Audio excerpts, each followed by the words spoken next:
इस बार जो मानसून के कारण जो पिछले हफ्ते तक जो बारिश और आपके क्लाउड बर्स्ट, फ्लैश फ्लड्स, इसमें जो है अभी तक जो 61 के करीब लोग हैं जिन्होंने अपनी जान गंवाई है। उसमें मिसिंग पर्सनल्स भी है और साथ में 41 के करीब जो है रोड एक्सीडेंट्स में भी लोगों की जान गई है। जहाँ तक सड़क संपर्क की बात है, आज की डेट में जो हमारे पास विभिन्न इलाकों से जो आया है, आज काफ़ी जो है पिछले कल शाम तक 192 सड़कें बाधित थी और आज सवेरे का अगर हिसाब लगाएंगे तो 220 के करीब जो है इसमें जो है आज जो है प्रभावित हुए, जिसमें एक एनएच का भी है और डीटीआर्स का पोजीशन अच्छा हो गया है। अब केवल 67 डीटीआर्स बाधित है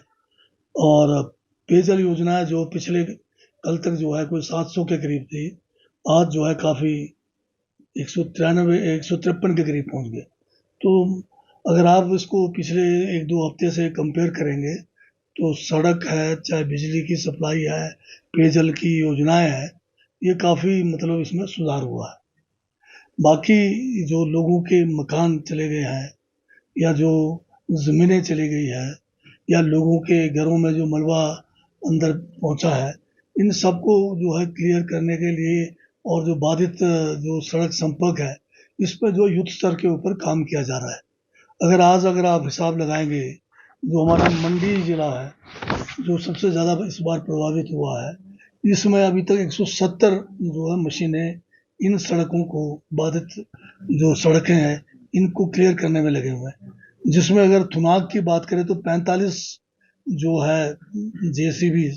और 3 पोकलैंड जो है हमारे थुनाग और सिराज के एरिया में लगा है और 335 लोग पीडब्ल्यूडी के इसमें ड्यूटी पर भी हैं और सारा मंडी डिस्ट्रिक्ट को करें तो 1257 के करीब जो है हमारे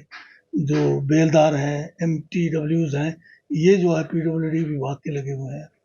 इसी तरह से अगर आप थुनाग में जो है जल शक्ति और करसोग का लें और डिस्ट्रिक्ट मंडी का लें तो यहाँ भी अभी काफ़ी लोग जो हैं हमारे जल शक्ति के करीब 2000 लोग जो है ड्यूटी पे हैं और पेयजल जो बाधित हुआ है उसको युद्ध स्तर पर जो है रेस्टोर करने में लगे हुए हैं। इसी तरह से हमारे बिजली विभाग के कर्मचारी और अधिकारी जो है जो हमारे डीटीआर जो प्रभावित हुए हैं उनके रेस्टोरेशन में लगे हुए हैं। नहीं, जैसे हमने कई बार कहा है और ये मामला पहली बार नहीं हो रहा है, 2023 में भी बहुत लार्ज स्केल पे लोगों के भूमि बह गए, लोगों के मकान चले गए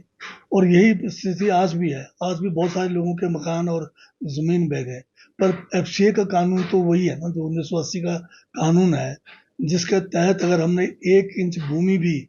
वन भूमि के ऊपर किसी अन्य पर्पस के लिए डाइवर्ट करना है तो ये केंद्र सरकार की मंजूरी के बगैर संभव नहीं है और केंद्र सरकार ने उसमें भी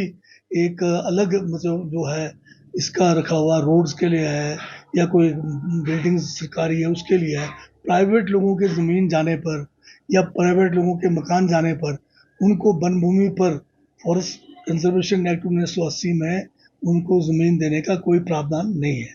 इस विषय को लेकर हमने पिछले बार हमारे माननीय विधानसभा से हमने एक प्रस्ताव केंद्र को प्रेषित किया कि फॉरेस्ट कंजर्वेशन एक्ट 1980 में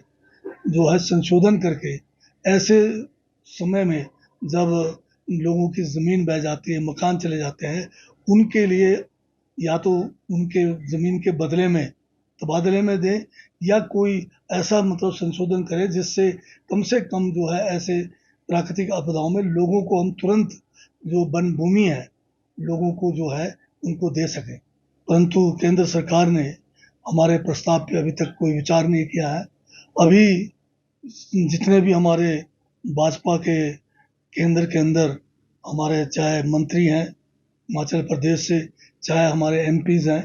उन्होंने भी इन इलाकों का दौरा किया है और ये भी कह रहे हैं कि भूमि मिलनी चाहिए। तो मेरा तो इनसे आग्रह रहेगा कि जो प्रस्ताव हमने भेजा है, अभी मानसून सेशन शुरू है, इस मानसून सेशन में संशोधन लाए और इस किस्म के प्राकृतिक आपदाओं को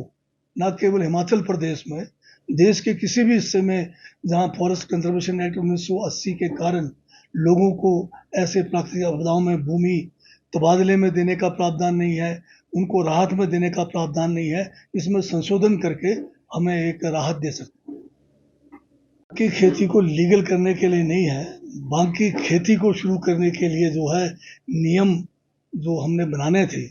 या जो जरूरी नियम संशोधन करना था, ये थोड़ी सी जो है हमारे पास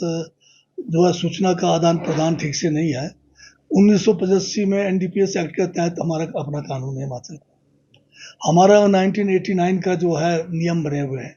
उसमें भी लाइसेंस देने का प्रावधान था भांग की खेती करने का, परंतु उन प्रावधानों को किन्हीं कारणों से